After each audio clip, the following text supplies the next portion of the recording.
جس طرح کہ سوشل میڈیا کے احباب جانتے ہیں، فیس بک پہ، واٹس ایپ پہ، یوٹیوب پہ، دیگر جو بھی میڈیا کے ریلیٹڈ چیزیں ہیں ان پر احباب کچھ ویڈیو، کچھ تصاویر اپلوڈ کرتے ہیں۔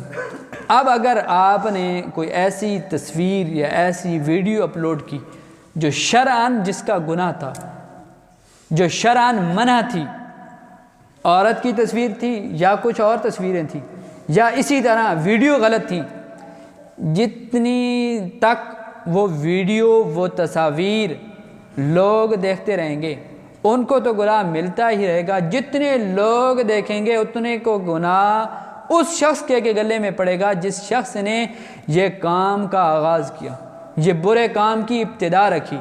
تو اس لیے برے جتنے بھی کام ہیں ان سے خدا را اگوان نہ بنا کریں، ان کے رہبر رہنما نہ بنا کریں، لیڈر نہ بنا کریں۔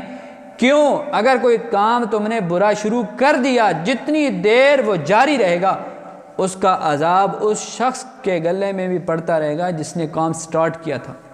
اس لیے اپنی زندگیوں کے اندر ایسے کام شروع کریں نیکی کے، تاکہ یہ زندگی بھی بہتر ہو جائے۔